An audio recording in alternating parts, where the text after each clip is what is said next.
Potrebbe essere ascoltato dalla procura l'autista tedesco considerato responsabile per avere travolto e ucciso il campione di ciclismo Davide Rebellin. Intanto all'Onigo il dolore lascia spazio alla rabbia. Schianto in auto insieme alla mamma, bambina di 6 anni, morta ad una settimana dal drammatico incidente a Vicenza, il dolore dei genitori che abitano a Trissino e dei compagni della prima elementare.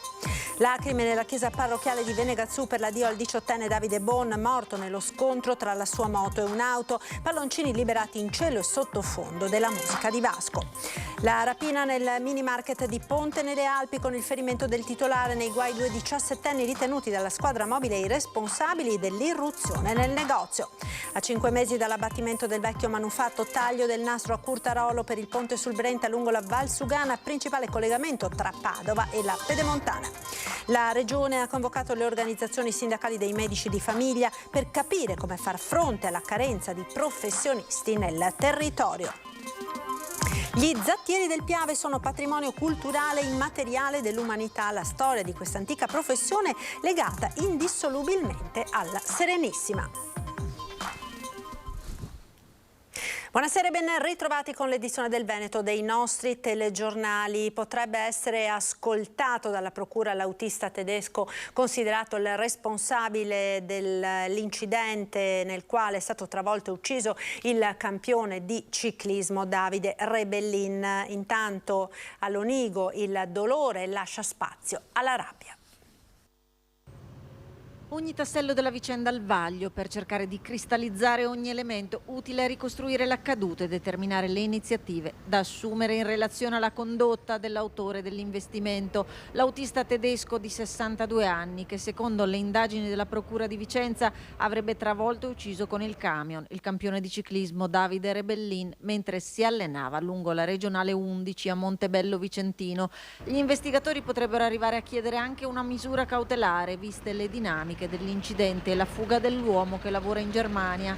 Autista con precedenti in Italia, nel 2001 era stato condannato dal Tribunale di Foggia per essere fuggito dopo un incidente senza prestare soccorso, pena poi dichiarata estinta per decorso del tempo. Nel 2014 gli era stata invece ritirata la patente a Chieti per guida in stato di ebbrezza. E all'indomani della notizia dell'individuazione del camionista che rimane libero, indagato per omicidio stradale con omissione di soccorso, il dolore lascia spazio alla rabbia. Questa persona va punita per quello che ha fatto. Sappiamo che è recidivo. La gente non può accettare che, sapendo chi è, non si possa andare a prenderlo e fargli pagare il reato incredibile che ha commesso. Che lì in Germania non c'è, come si chiama, omicidio, reato stradale. Ma come si fa? Ha ammazzato una persona. Dopo lì stamattina ho letto che si era anche fermato, è andato a vederlo e dopo prende su va via. Il sbaglio che è andato via col cambio.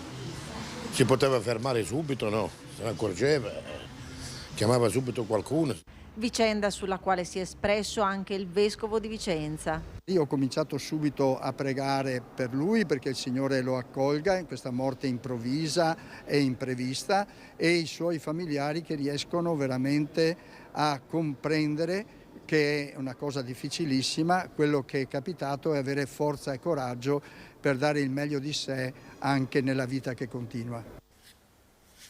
Ed è stato identificato dai carabinieri della compagnia di Vittorio Veneto il giovane che la scorsa notte ha provocato un incidente stradale con altri 2 veicoli e poi si è allontanato senza fermarsi. È successo in comune di Cappella Maggiore. Verso l'1 di notte un 27enne alla guida della propria auto ha urtato prima l'auto che lo stava precedendo nella stessa direzione di marcia, poi un ulteriore mezzo che proveniva dal senso opposto. Dopo l'incidente si è allontanato. Fortunatamente nessuno ha riportato gravi lesioni. L'uomo è stato individuato dopo circa un paio d'ore dai militari dell'Arma. Le ipotesi di reato a suo carico, naturalmente la posizione è ancora al vaglio dell'autorità giudiziaria, sono di lesioni personali colpose, omissione di soccorso alle persone ferite e fuga in seguito ad incidente stradale con danni alle persone.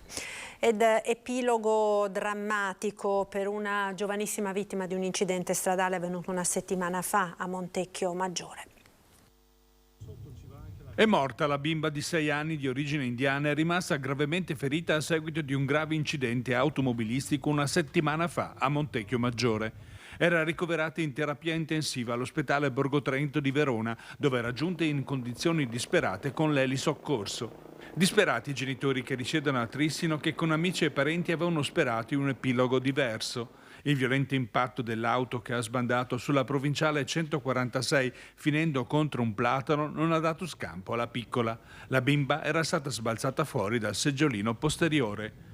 Grande cordoglio di famiglie e scolari a Trissino, dove la bambina frequentava il primo anno di scuola elementare. Lacrime e dolore questa mattina nel Trevigiano, nella chiesa di Venegazzù, per l'ultimo saluto al 18enne che ha perso la vita lunedì scorso in un incidente stradale mentre rientrava a casa per la pausa pranzo. Per l'ultimo saluto a Davide Bon, di fronte al sagrato della chiesa di Venegazzù, sono volati in cielo palloncini bianchi e azzurri. La vita continua. Fra le note della canzone Anima fragile di Vasco, gli amici non sono riusciti a trattenere le lacrime, con loro il fratello Luca, la fidanzata Elisa, i genitori e i parenti. Tutti in cerchio per salutare il 18enne che lo scorso lunedì ha perso la vita in un incidente stradale a Montebelluna mentre stava rientrando a casa per pranzo dopo aver terminato il suo turno di lavoro in un'officina. Un tragico incidente tra la sua moto e un'auto, un destino crudele che ha spezzato per sempre i suoi progetti e sogni. Nella chiesa gremita di gente, le comunità di Venegazzù e Volpago del Montello, gli ex compagni di classe e gli insegnanti del centro di formazione professionale di Fonte. Com'è possibile vivere questo distacco senza perdere l'amore per la vita? Ha esordito il parroco Don Federico Gumiero. Lui non c'è più, non c'è niente da fare. E allora diventa decisivo chiederci com'è possibile per noi tutti, ma soprattutto per voi, cari genitori, di Davide, vivere questo distacco senza perdere l'amore per la vita. Siamo qui per non lasciarci sommergere dall'angoscia, siamo qui per trovare frammenti di speranza. Sotto all'altare 2 cuori, uno bianco e uno celeste, e una scritta della sua fidanzata, la tua bebessita. Accanto al feretro bianco, tutti stretti in un dolore composto, il papà Patrick, il piccolo Luca e la mamma Dolores, che non riesce a distogliere lo sguardo dal suo Davide. Insieme a te è volato in cielo un pezzo del nostro cuore. Un ragazzo buono che cercava più la mediazione che lo scontro, come lo ricordano alcuni suoi insegnanti, che ci rimetteva del proprio per non creare rotture o tensioni, come lo ricordano i suoi genitori, attaccato alla famiglia, sempre pronto a servire, ad aiutare.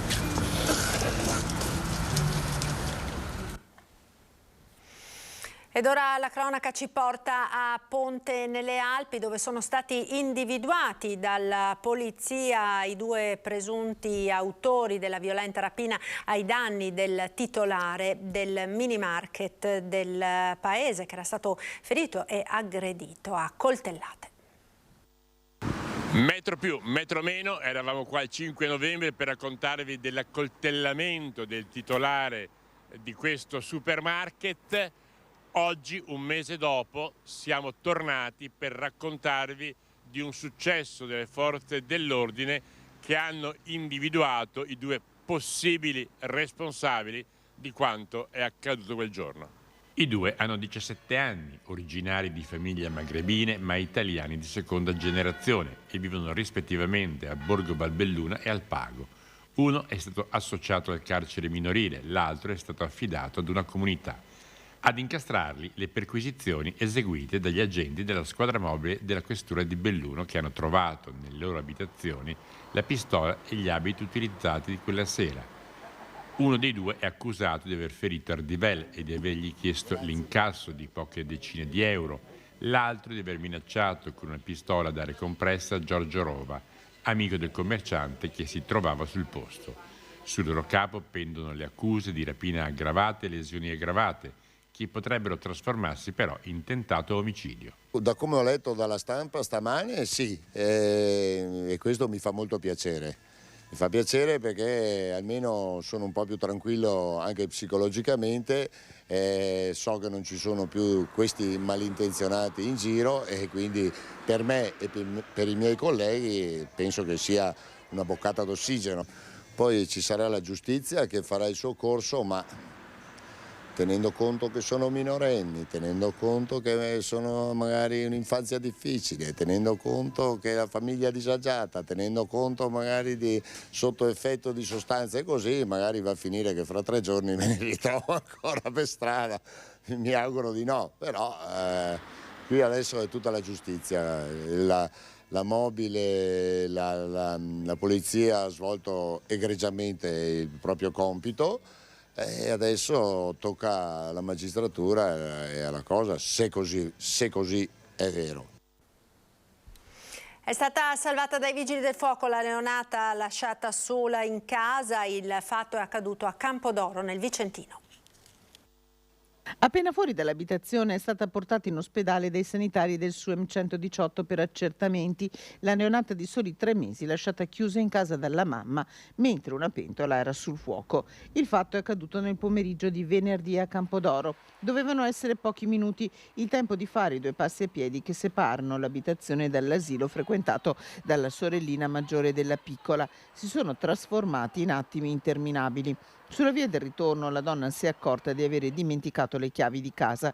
Immediata la richiesta di aiuto ai vicini che hanno chiamato i soccorsi. I vigili del fuoco hanno sfondato la porta d'ingresso, portato in salvo la bambina e messo in sicurezza la cucina. Le condizioni della piccola sono apparse buone. A 5 mesi dall'abbattimento del vecchio manufatto fatto esplodere lo scorso luglio, taglio del nastro questa mattina a Curtalolo per il nuovo ponte sul Brenta lungo la Valsugana.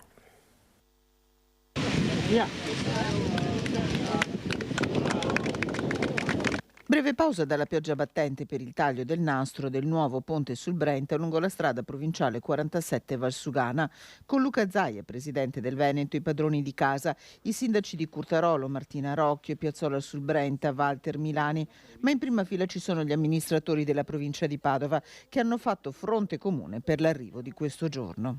Io ho solo la fortuna di dire, oh che bello, finalmente un'opera è stata fatta velocemente, senza incitare, senza bravi. Sul piatto 4 milioni di euro, 3 milioni dalla regione, grazie Fondivaia, 1 milione dalla provincia di Padova. Noi abbiamo dato via il cantiere l'8 ottobre del 2021, ci aveva messo un anno, ma il cuore del cantiere è durata di fatto un poco meno di 5 mesi, quindi una grande velocità, grande e sublime gestione del cantiere e direi che i risultati si vedono. Abbiamo risolto un punto nero nevralgico del Veneto, non della viabilità di Padova. Il 2 luglio eravamo qui e abbiamo visto l'esplosione e la disintegrazione del ponte che adesso abbiamo sotto i piedi.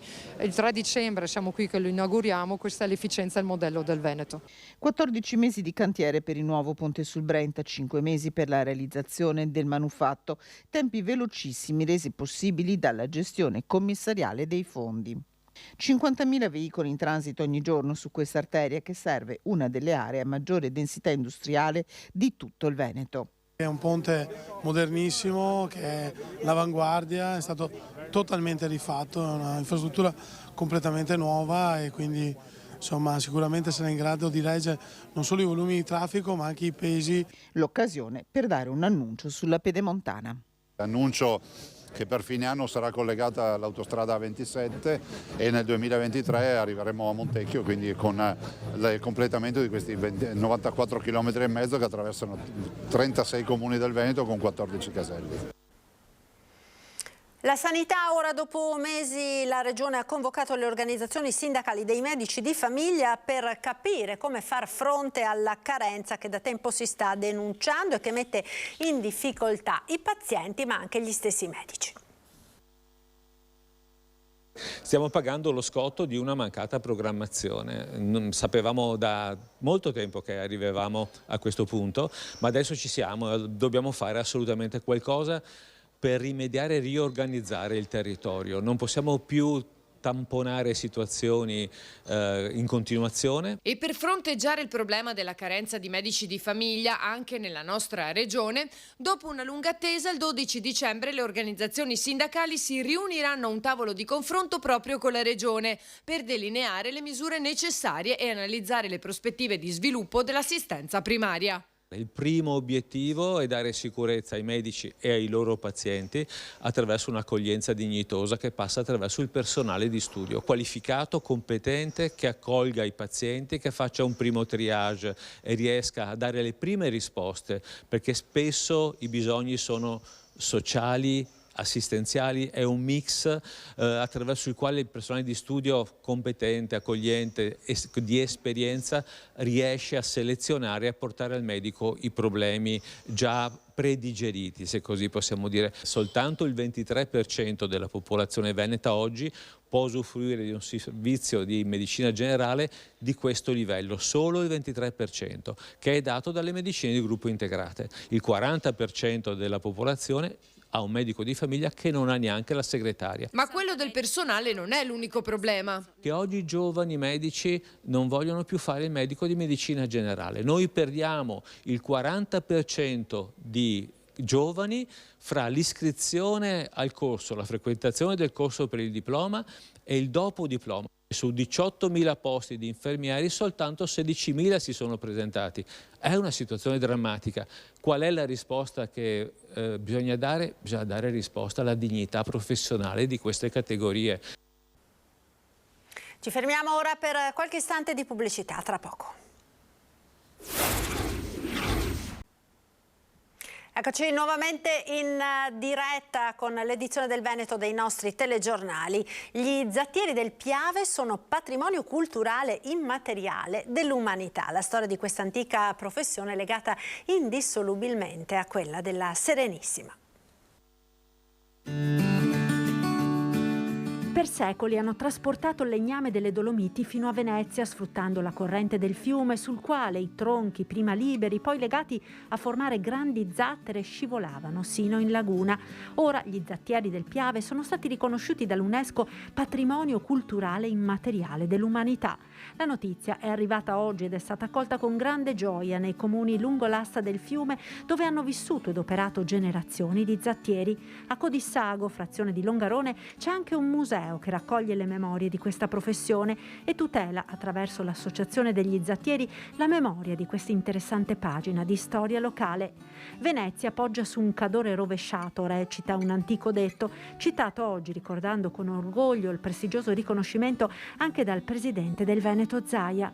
La storia degli zattieri del Piave affonda le radici in quella della Serenissima, che con il consolidarsi del dominio di Venezia vede crescere enormemente il bisogno di legname per consolidare le fondamenta della città, dei palazzi, per costruire navi. Per secoli gli zattieri trasportarono, affrontando le insidie del fiume, il legname, soprattutto del Cadore, fino alla laguna. Ora quel duro lavoro fatto di storia e tradizioni è patrimonio dell'umanità.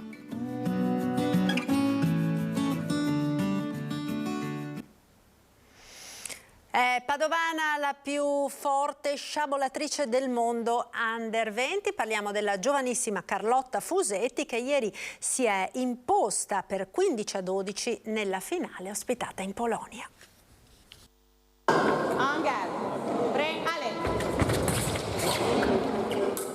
Parte all'assalto nell'ultima stoccata Carlotta Fusetti, 18enne sciabolatrice padovana. Un punto e la vittoria è sua.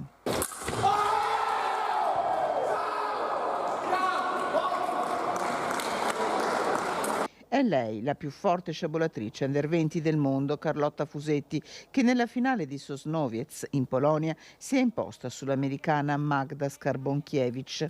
Su alla Coppa del Mondo, dopo un girone da 5 vittorie e una sola sconfitta nel tabellone dei 64 dell'eliminazione diretta, che l'ha vista imporsi in semifinale per 15-14 su un'altra azzurra, Michela Landi.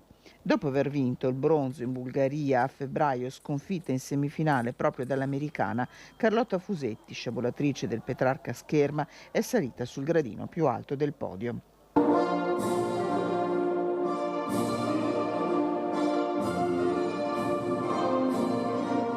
Il tempo di godersi la meritata felicità è però poco. Domani Carlotta Fusetti con Manuela Spica, Mariella Viale e l'altra padovana Lucia Stefanello è pronta a tornare a difendere i colori azzurri nella prova a squadre. Che dire, en garde ragazze!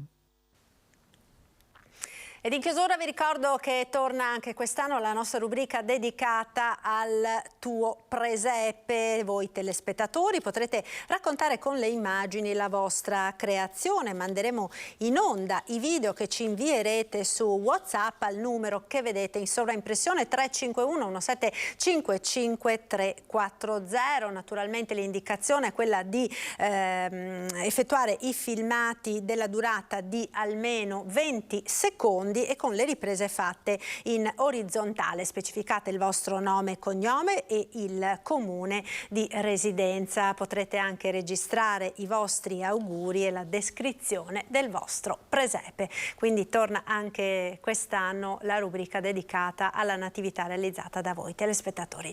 Ed è tutto per questa edizione. Vi ringrazio per essere stati con noi. Vi lascio come sempre alle previsioni del tempo per le prossime ore. Arrivederci.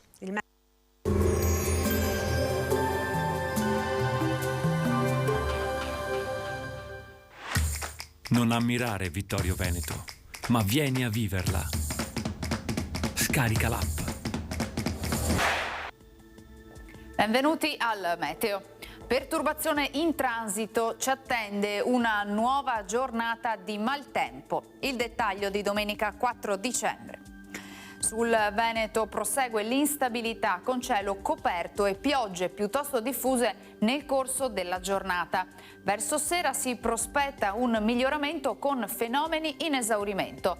Nevicherà sull'arco alpino sopra i 1300 metri all'incirca.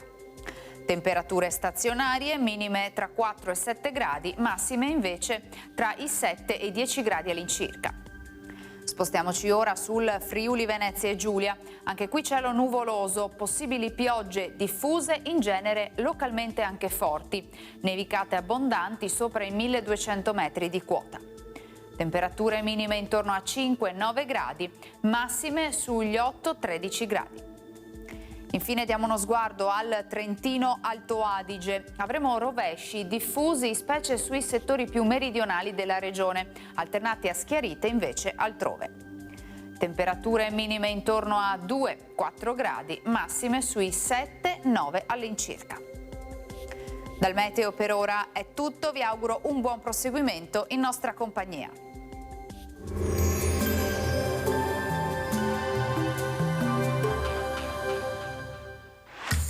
Non ammirare Vittorio Veneto, ma vieni a viverla. Scarica l'app.